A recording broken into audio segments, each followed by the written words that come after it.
मैदाने जंग से आ रही तमाम खबरों पर हमारी नजर बनी हुई है, लेकिन बड़ी बात यह है कि रूस और यूक्रेन के बीच भीषण जंग का सिलसिला अभी भी जारी है और ऐसे में ज़ेलेंस्की की क्या रणनीति रहने वाली है, इसका खुलासा आज टीवी 9 भारतवर्ष के स्टूडियो में ज़ेलेंस्की के सांसद ही करेंगे। यूक्रेन के मेंबर ऑफ पार्लियामेंट इस वक्त सुमेरा के साथ मौजूद हैं। Sumera, over to you. जी हाँ समीर, क्योंकि इस वक्त पूरी दुनिया ये जानना चाहती है कि ज़ेलेंस्की का अगला कदम क्या होगा, यूक्रेन क्या करने वाला है। कल ट्रंप की अहम बातचीत भी हुई है, तो हम इसी से जुड़ी सारी जानकारी बताएंगे। रूस यूक्रेन वॉर से जुड़ी हर बड़ी खबर बताने वाले हैं हम आपको और बड़ी जानकारी हम आपको देने वाले हैं। टीवी 9 स्टूडियो में यूक्रेन वॉर जोन का फाइटर मौजूद है। टीवी 9 स्टूडियो में ज़ेलेंस्की की सारी रणनीति जानने वाला व्यक्ति मौजूद है। ज़ेलेंस्की का राइट हैंड टीवी 9 स्टूडियो में इस वक्त मौजूद है। टीवी 9 स्टूडियो में स्वितलाव युराश हमारे साथ मौजूद हैं और युराश से हम इसी पर बात करने वाले हैं कि क्योंकि कल भी अहम बातचीत हुई है ट्रंप और ज़ेलेंस्की के बीच, उससे पहले ट्रंप और पुतिन के बीच अहम बातचीत हुई है। इस युद्ध के फ्रंट पर अब आगे क्या होने वाला है, ज़ेलेंस्की की क्या होगी अगली रणनीति, ये हर कोई जानना चाहता है। युराश से हम बात करेंगे इसी पर।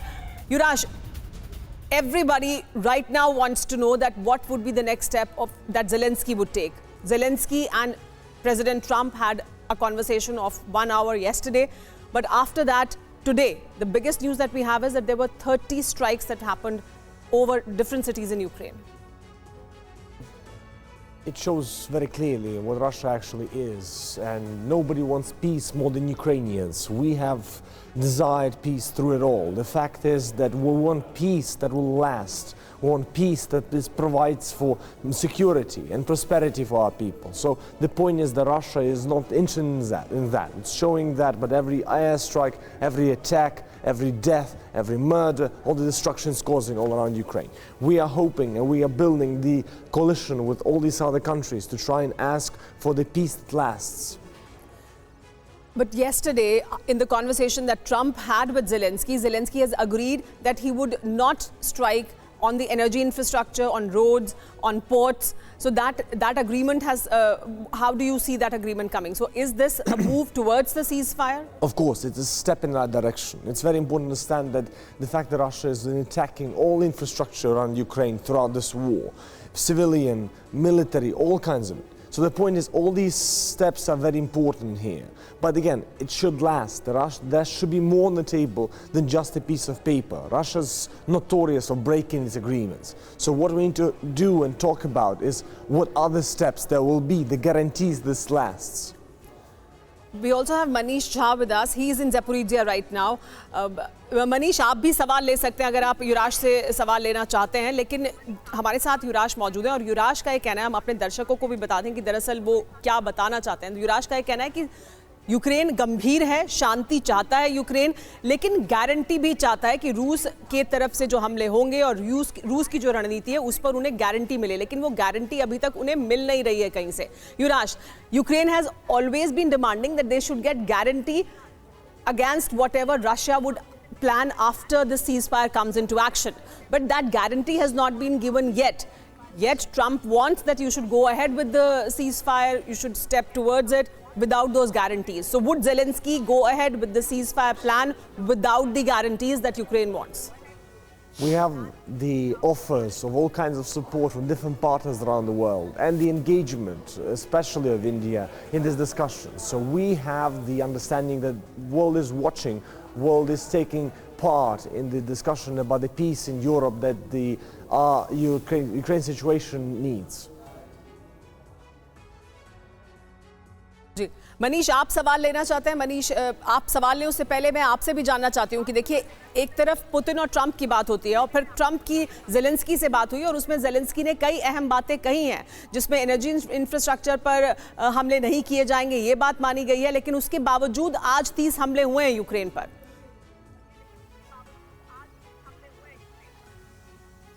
बिल्कुल सुमेरा, देखिए सबसे बड़ी बात है कि टीवी 9 की ग्लोबल कवरेज देखिए कि यूक्रेन के सांसद इस वक्त हमारे स्टूडियो में मौजूद है और मैं ज़ेपोरिज़्ज़िया में मौजूद हूं और यहां पर मैं अपनी आंखों देखी देख रहा हूं कि किस तरीके से इस युद्ध क्षेत्र का माहौल है। सबसे बड़ी बात यह है कि ज़ेपोरिज़्ज़िया जो कि यूक्रेन का एक बड़ा प्रांत होता था, उसका 80% से ज़्यादा हिस्सा आज की तारीख में रूस के नियंत्रण में है, जबकि 20% हिस्से को बचाने के लिए यूक्रेन जद्दोजहद कर रहा है। हमारे स्टूडियो में बैठे सांसद जो खुद युद्ध के में शामिल हो चुके हैं, मैं उनकी भावना का भी सम्मान करता हूं। इसमें कोई दो राय नहीं कि यूक्रेन ने बहुत अच्छी लड़ाई लड़ी है, लेकिन आज परिणाम उनके हक में नहीं है। 4 राज्य वो गंवा चुके हैं और सबसे बड़ी बात है कि जो उनका सबसे बड़ा सहयोगी है अमेरिका, प्रेसिडेंट ट्रंप अब वही करेंगे जो उनकी इच्छा होगी, ना कि यूक्रेन की इच्छा होगी। तो मेरा सवाल उनसे यही है कि what are the options Ukraine has now, and then the second thing is what Ukraine will do if Trump will not agree with their terms, because President Putin is not going to listen him. President Putin is not going to consider Ukraine's condition. So then what Ukraine or President Zelensky will do? ये सवाल लेंगे युवराज से कि क्योंकि guarantee नहीं मिलेगी और Putin जो चाहते हैं उसी रास्ते पर आगे बढ़ेंगे, तो फिर क्या विकल्प हैं जेलेंस्की के पास और यूक्रेन के पास? बिल्कुल, और इस वक्त यूक्रेन पर एक बहुत बड़ा हमला हुआ है, उसकी ताजा अपडेट अपने दर्शकों तक पहुंचा दें। यूक्रेन में एक के बाद एक धमाके सुने गए हैं, 30 धमाके हुए हैं यूक्रेन के अंदर। यूक्रेन के किरोवोरोड में भी भीषण हमला अंजाम दिया गया है। तस्वीरें आपको दिखाएंगे। यूक्रेन पर बैक टू बैक अटैक हो रहे हैं। ड्रोन हमले में एक बच्चा समेत 8 लोग घायल हुए हैं। जी हां, एक बच्चा भी घायल हुआ है। इस हमले में 8 लोग घायल बताए जा रहे हैं इस ड्रोन अटैक में। अभी अभी यूक्रेन पर ये बड़ा अटैक हुआ है।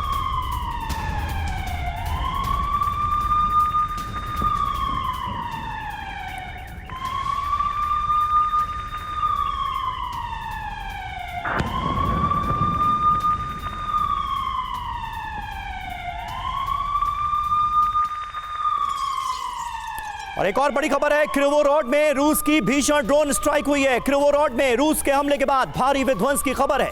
किरोवोरोड में चारों तरफ तबाही की तस्वीर नजर आ रही है।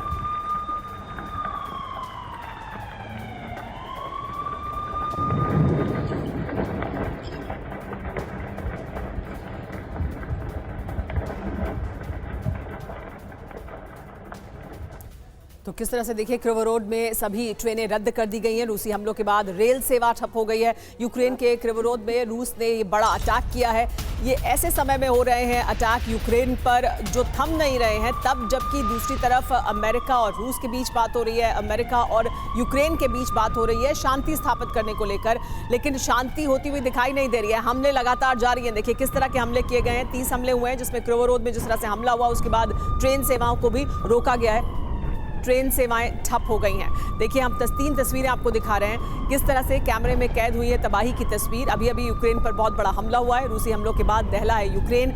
30 हमले बताया जा रहा है कि हुए हैं। ये भी ऐसे समय में तब जबकि कल ही ट्रंप और जेलेंस्की के बीच ये बातचीत हुई है कि कैसे सीज फायर की तरफ आगे बढ़ा जाएगा, पहला कदम क्या उठाया जाएगा, जिसमें पहला कदम ये होगा कि यूक्रेन की तरफ से इस बात को कहा गया जेलेंस्की के द्वारा कि वो एनर्जी इंफ्रास्ट्रक्चर पर हमला नहीं करेंगे, रोड ट्रांसपोर्ट पर हमला नहीं करेंगे। लेकिन उसके बावजूद यूक्रेन में 30 हमले हुए हैं और लगातार यूक्रेन दहल रहा है। रूस किसी भी तरह से जो दबाव बना रहा है, जो हमले कर रहा है युद्ध के मैदान में, उससे पीछे हटते हुए दिखाई नहीं दे रहा है। हमारे साथ युवराज यहाँ मौजूद हैं, जो सांसद हैं यूक्रेन के, यूक्रेन से आए हैं और TV9 भारतवर्ष के स्टूडियो में मौजूद हैं। उन्हीं से हम जानना चाहते हैं कि दरअसल यूक्रेन में इस वक्त क्या सोच है जेलेंस्की की और यूक्रेन के लोग क्या सोचते हैं। युवराज, a very important question that Manish also asked is, what are the options that Zelensky has right now? What are the options that Ukraine has right now in the given scenario where President Trump wants that the ceasefire should come into action, this war should stop, Putin is not willing to give any more guarantees. What are the options that Ukraine has? We see that Russia reneges on all its promises. We see that Russia kills. We will fight as we fought throughout all this time. I mean, the desire for peace is ever present in Ukraine. And again, we wish nothing more than that peace. But again, Putin has shown very clearly that agreements with Russia is not worth the paper they are signed on. And by his attacks last night, he's showing that once again. And we will continue to fight if need be. We'll continue defending ourselves if need be. So, but President Trump is very keen on going ahead with the plan that the ceasefire should come into action, this war should stop. Then would Zelensky defy America? By no means. Zelensky, in the meeting in the White House, was very clearly repeating fundamental points there. We always wanted peace. But for us, it is very clear that Russia doesn't respect what it signs. The pieces of paper signed with Russia are not exactly something you can rely on. And when Russia reinvades Ukraine again, we need to have something more than a piece of paper, because Russia is not to be trusted. Yurash, so you are saying that Zelensky and Ukraine are of the opinion that they would keep fighting because you do not trust Russia at all. So we would not see this war stopping at all because Putin is also not willing or relenting in the war front right now. We are hopeful that with the role of the US, with the role of countries like India, that are pushing for the Russians to finally come to their senses, we can talk and hope for peace of some kind. But again, we see that Russia is not taking it seriously by attacking our country, killing our people day in and day out. So we hope for the best but prepare for the worst. तो युवराज जो बता रहे हैं, युवराज जो कह रहे हैं वो दरअसल ये कि यूक्रेन ये उम्मीद करता है कि अमेरिका की दखलंदाजी के साथ भारत जैसे देश जब इस पूरे मामले में अपना इंटरेस्ट दिखाते हैं, भारत में प्रधानमंत्री नरेंद्र मोदी लगातार ये कहते रहे हैं कि कैसे वो चाहते हैं कि शांति हो, तो भारत जैसे देश, अमेरिका जैसे देश जब और पूरी दुनिया के तमाम और देश इस पूरे मुद्दे पर सकारात्मक रुख रखेंगे, शांति की तरफ जाने का रास्ते को तलाशने की बात करेंगे, तो उससे यूक्रेन को उम्मीद है। रूस से उसे उम्मीद नहीं है। यूक्रेन को ये उम्मीद है कि दबाव बनाया जाएगा इन तमाम देशों के द्वारा रूस पर और तब किसी तरह से शांति की तरफ आगे बढ़ सकेंगे। जी हां, यूक्रेन के मेंबर ऑफ पार्लियामेंट युराश इस वक्त टीवी 9 भारतवर्ष के स्टूडियो में ये कहते नजर आ रहे हैं कि यूक्रेन चाहता है कि हर हाल में शांति हो, मासूम लोगों की हत्या का सिलसिला रुके, लेकिन बड़ी बात उनकी तरफ से कही गई है कि मौजूदा वक्त में भी रूस पर भरोसा नहीं किया जा सकता। इस पर मैं अपने खास मेहमानों से भी यहां चर्चा करूंगा, लेकिन धोखा है युद्ध विराम, यह क्यों कहा जा रहा है? रूस ने यूक्रेन को दहला दिया है। रूस का यूक्रेन पर बहुत बड़ा हमला हुआ है। यूक्रेन के 30 इलाकों पर ड्रोन से प्रहार हुए हैं। रूस ने रिहायशी इलाके को भी निशाना बनाया गया है। रूस की तरफ से सिविलियन इलाकों को भी टारगेट किया गया है। यूक्रेन के रिहायशी इलाके में बड़ी तबाही की खबर है। ट्रंप से बात करने के 24 घंटे के अंदर ये अटैक हो गए। और हमारे साथ इस वक्त तमाम खास मेहमान मौजूद हैं। मेजर जनरल संजय सॉय हमारे साथ मौजूद हैं। सॉय साहब, आप किस तरह से देखते हैं? और युवराज ने अभी अभी टीवी 9 भारतवर्ष के स्टूडियो में जिस बात का जिक्र किया है कि वो सीज फायर चाहते हैं, यूक्रेन ये चाहता है कि जंग हर हाल में रुके, मासूम लोगों की हत्या बंद हो, लोगों की जाने जाने का सिलसिला बंद हो, लेकिन क्या आपको इसके लिए यूक्रेन एक ईमानदार कोशिश करता हुआ खुद दिखता है? वो तो कह रहे हैं कि रूस पर भरोसा नहीं किया जा सकता, क्या यूक्रेन पर भरोसा किया जा सकता है? नहीं, बिल्कुल समीर, देखिए इस समय में अफसोसजनक बात यह है कि ट्रंप पूरी कोशिश कर रहे हैं।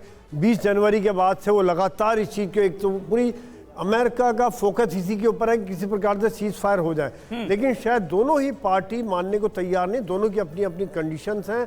यूक्रेन कह रहा है कि पूरे इलाके को खाली किया जाएगा, भी सीज फायर किया जाए बिना किसी कंडीशन के।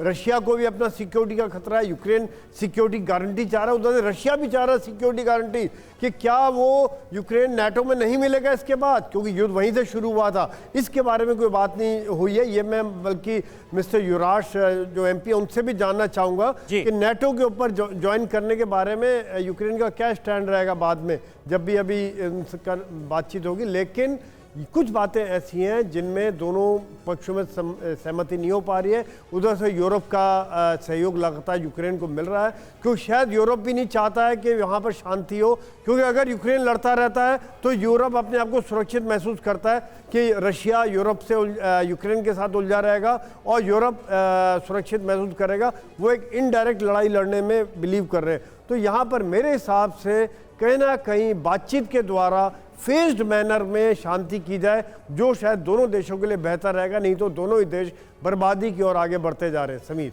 ठीक है, युवराज हमारे साथ मौजूद हैं। Yuvraj, can you tell us what Sanjay सॉय is also asking from you, that what is your current stand on NATO membership? That is one and only bone of contention for this whole war between Russia and Ukraine.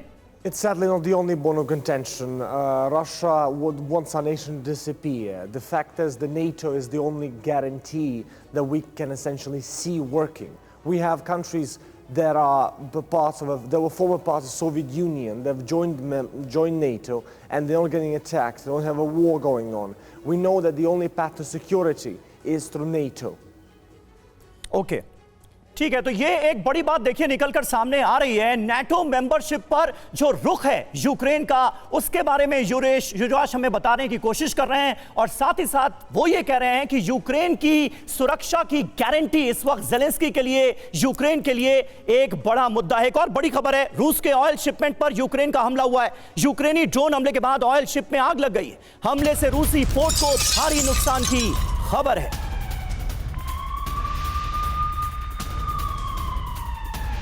तो ये देखिए तस्वीरें भी आपको दिखा रहे हैं किस तरह से ऑयल शिप में आग लगी है। ड्रोन हमले के बाद ऑयल शिप में आग लग गई है। रूस के ऑयल शिपमेंट पर ये यूक्रेन का बड़ा हमला हुआ है।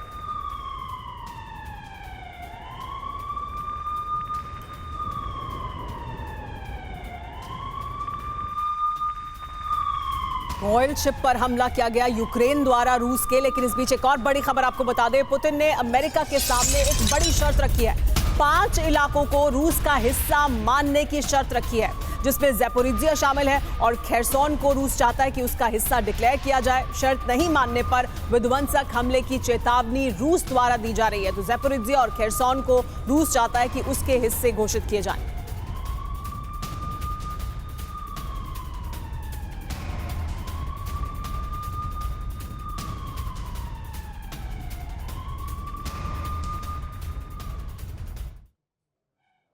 तो देखिए कहा यही जा रहा है कि धोखा है युद्ध विराम। पुतिन के सीज फायर की शर्त क्या है? पहला, क्रीमिया समेत 5 इलाकों को रूस का हिस्सा माना जाए। दूसरा, ज़ैपोरिज़िया, खेरसोन, लुहांस्क, डोनेत्स्क, क्रीमिया को रूस का हिस्सा माना जाए। यूक्रेन में शांति सैनिक भेजने की जिद ना करें वेस्टर्न कंट्रीज। यूक्रेन को सैन्य सहायता और खुफिया जानकारी देना बंद किया जाए, ये चाहता है रशिया। सीज फायर रूस की शर्तों पर होगा, नहीं तो युद्ध का नया जो पैमाना है वो तय किया जाएगा। यह साफ तौर पर रशिया की तरफ से बता दिया गया है। हमारे साथ घोष साहब भी मौजूद हैं। घोष साहब, किस तरह से आप देखते हैं, धोखा नजर आ रहा है फिलहाल युद्ध विराम, यानी पुतिन और ट्रंप के बीच जो वार्ता हुई उसके बाद जो तय हुआ उसके ठीक उलट होता हुआ इस वक्त हम मैदान जंग में देख रहे हैं। ना रूस मानने के लिए तैयार है ना यूक्रेन। देखिए, सबसे पहले तो मुझे लगता है कि दोनों यूक्रेन और रूस कहते तो हैं कि हमें शांति चाहिए, लेकिन उन्हें सच में शांति शायद नहीं चाहिए, और ना ही ये नाटो के जितने भी वेस्टर्न मेंबर्स हैं उनको भी नहीं चाहिए। जब भी कोई सीज फायर यानी युद्ध विराम होता है, उससे पहले नेगोशिएशंस होते हैं और फिर बाद में युद्ध विराम होता है। यहाँ पर ट्रंप को जल्दी है, तो वो कह रहे हैं कि नहीं, पहले युद्ध विराम होगा फिर नेगोशिएशंस होगा। ये उन्होंने जब पुतिन से कहा, पुतिन ने कहा ऐसा नहीं होगा, तो उन्होंने क्या किया, जिसे कहते हैं लो हैंगिंग फ्रूट्स। उन्होंने कहा कि देखिए, यूक्रेन के जो एनर्जी इंफ्रास्ट्रक्चर है, पोर्ट्स है, उन पे काफ़ी बमबारी हो रही है, उसको आप रोक दें। तो वो शायद मेरे ख्याल में मान गए हैं, और एक नॉर्मल 30 दिन का सीज फायर के लिए यूक्रेन भी मान गया है।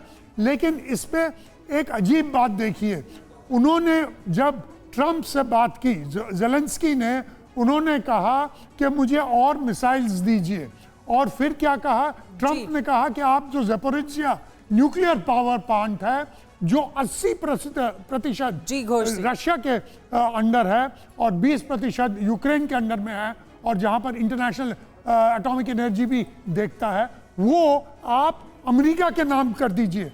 ऐसा एक न्यूक्लियर पावर प्लांट, जी हाँ, तो ये अमेरिका का प्रपोजल है कि अमेरिका के संरक्षण में दे दिया जाए इस तरह के न्यूक्लियर प्लांट को, एनर्जी इंफ्रास्ट्रक्चर्स को। ये प्रपोजल अमेरिका के द्वारा रखा गया है। लेकिन युद्ध विराम की जो बात की जा रही है, जिसमें ये कहा जा रहा है कि एनर्जी इंफ्रास्ट्रक्चर पर हमला नहीं करेंगे, लेकिन उसके बावजूद हमने देखा है कि अभी भी यूक्रेन ने हमला किया है रूस के एक ऑयल शिप पर, उसके बावजूद वो हमले हो रहे हैं। एक और बड़ी खबर बता दें, यूक्रेन के खिलाफ रूस ने बड़ी जंगी तैयारी की है। सुमी और चेर्निहिव में सेना की तैनाती को रूस ने बढ़ा दिया है। सुमी और चेर्निहिव में 60,000 से अधिक रूसी जवान तैनात कर दिए गए हैं। रूसी ऑयल रिफाइनरी पर हमले के बाद पुतिन ने यह तैयारी की है। 60,000 सैनिकों की तैनाती के बाद यूक्रेन में टेंशन बढ़ चुकी है।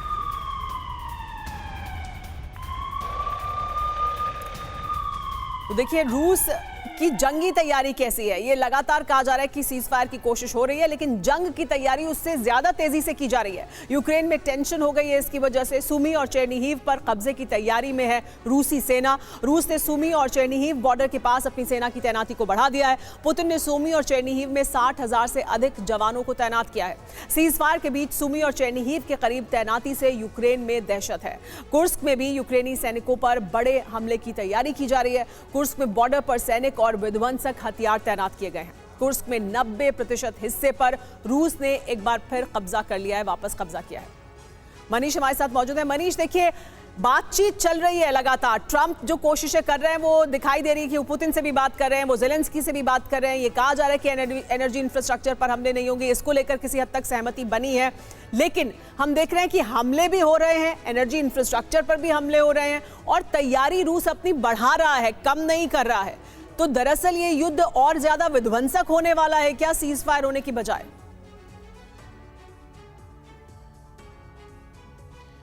देखिए सबसे बड़ी बात है कि जैसे अभी धूप निकली हुई है, लेकिन मैं अपने आंख पर पट्टी बांध लूं और कहूं कि धूप नहीं है, तो इसका मतलब ये नहीं है कि धूप नहीं है। वही बात यहां पर है। रूस यूक्रेन युद्ध में रियलिटी समझने की ज़रूरत है। फिर चाहे हमारे स्टूडियो में बैठे जो हमारे यूक्रेन के सांसद हैं उनको भी, और जेलेंस्की को भी, और तमाम लोगों को भी सवाल यह है कि रूस को की कोई मजबूरी नहीं है कि अभी शांति हो जाए। अगर शांति होती है तो वो सोने पे सुहागा होगा, नहीं तो वो युद्ध तो लड़ ही रहे, क्योंकि आज की तारीख में उनकी स्थिति बेहद मजबूत है। सबसे बड़ी बात यह है कि डोनेट्स्क, लुहांस्क और ज़ेपोरिजिया के लगभग 80% इलाके उनके कब्जे में, खेरसॉन के 50% इलाके उनके कब्जे में, क्रीमिया तो उनके पास है ही। तो अगर ये युद्ध 6 महीने और भी चलेगा तो उन्हें कोई दिक्कत नहीं होगी। लेकिन क्या यूक्रेन ये अफोर्ड कर सकता है? नहीं कर सकता। सबसे अधिक शांति की जरूरत किसे है? प्रेसिडेंट ट्रंप को, ताकि वो लोगों को बता सके कि उन्होंने शांति करके दिखाया। भले एक बार युद्ध विराम हो जाए और फिर लड़ाई हो, उन्हें कोई फर्क नहीं पड़ता। तो इसीलिए बात यह है कि अपनी अपनी जिद पर अड़कर इस वक्त सब कोई उस युद्ध विराम को खत्म करना चाहते हैं कि ताकि युद्ध कंटिन्यू रहे।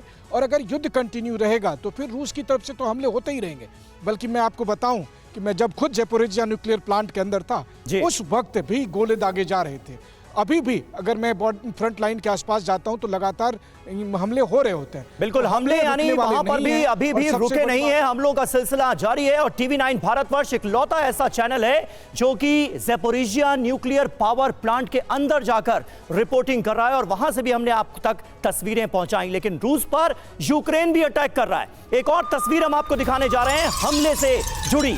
रूस के एयरबेस के नजदीक यूक्रेन का ड्रोन अटैक हुआ है। सारातोव ओब्लास्ट के एयरफोर्स बेस का यह हिस्सा है जिसे अटैक में निशाना बनाया गया है। हमले के बाद इलाके में विध्वंस की तस्वीरें साफ नजर आ रही हैं और ये तस्वीरें आप देख रहे हैं। थोड़ी देर पहले ये बड़ा हमला अंजाम दिया गया है। ये थोड़ी देर पहले की तस्वीरें आपको दिखा रहे हैं। एक बड़ा हमला किस तरह से अंजाम दिया गया है ये आप देखिए। सारातोव ओब्लास्ट के एयरफोर्स बेस को बनाया गया है निशाना।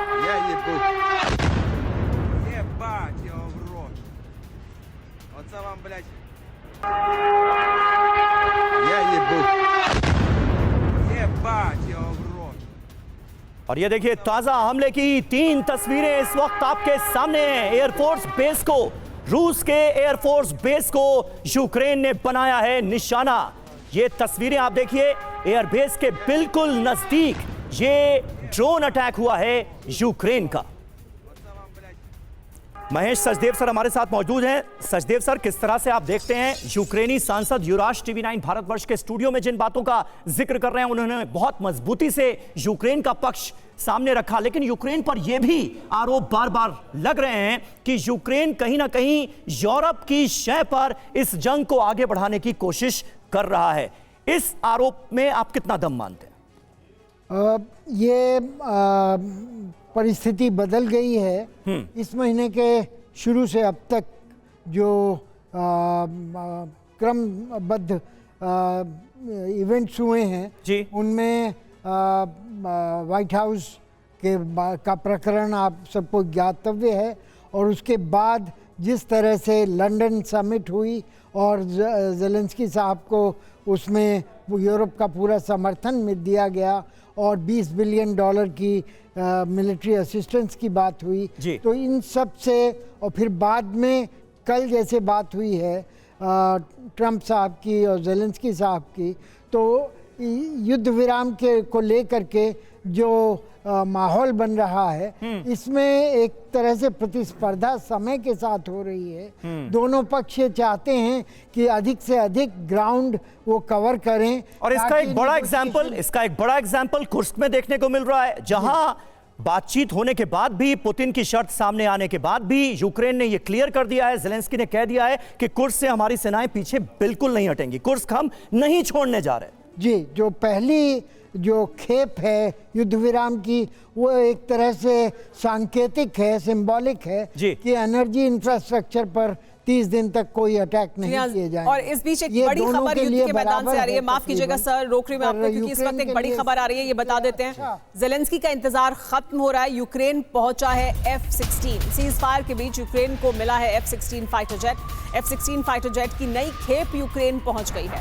F-16 पहुंचने पर यूरोप को ज़ेलेंस्की ने धन्यवाद भी दिया है। रूस के खिलाफ F-16 का इस्तेमाल होगा युद्ध के मैदान में और ये लगातार यूक्रेन की मांग भी रही है, उनको ये नई खेप मिली है F-16 की। और देखिए, शांति समझौते के बीच यूक्रेन में रूस का भीषण अटैक। रूस ने अमेरिकी F-16 को बनाया निशाना। रूस ने Su-35 से F-16 को मार गिराया है। ये बड़ी खबर सामने आ रही है। रूस ने Su-35 का इस्तेमाल करते हुए F-16 को मार गिराया। तो ये है विध्वंस का चक्रव्यूह, पुतिन का ऑपरेशन यू।